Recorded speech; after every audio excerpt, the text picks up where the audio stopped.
एक बार की बात है, एक युवा लोमड़ी जंगल में घूम रही थी, तभी उसकी मुलाकात एक महान शेर से हुई।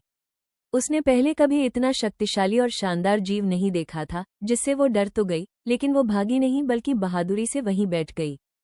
शेर की नज़र जब लोमड़ी पर पड़ती है, तो वो बड़ा हैरान होता है और कहता है, अच्छा अच्छा, यहाँ क्या हो रहा है? एक छोटी लोमड़ी मेरे जंगल में आराम कर रही है। तुम्हारा जंगल?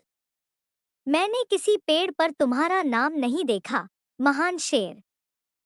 बहुत हिम्मत है ऐसी छोटी सी जान के लिए। तुम जानते नहीं मैं कौन हूँ। मैं जंगल का राजा हूँ। जंगल का राजा? लेकिन यह तो जंगल है, जंगल नहीं। क्या आप भटक गए हैं? सावधान लोमड़ी, शेर का मजाक बनाना अक्लमंदी नहीं है।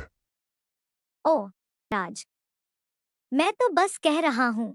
राजा होना बड़ी जिम्मेदारी है। क्या तुम सच में पूरे जंगल की देखभाल करते हो? बिल्कुल, मैं हर चीज पर नजर रखता हूँ। पेड़, नदियाँ, जानवर, यह सब मेरा है। दिलचस्प।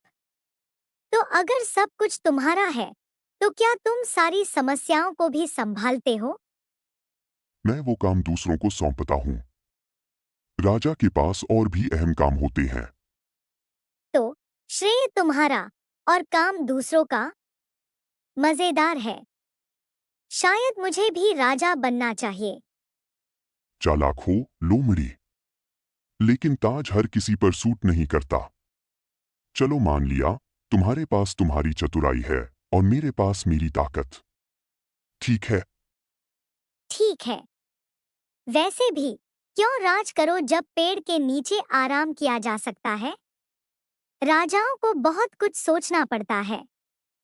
ठीक है, लेकिन सावधान रहो लोमड़ी, राजा हमेशा देख रहा होता है।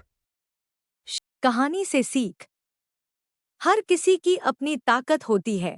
अपनी ताकत का बुद्धिमानी से उपयोग करें।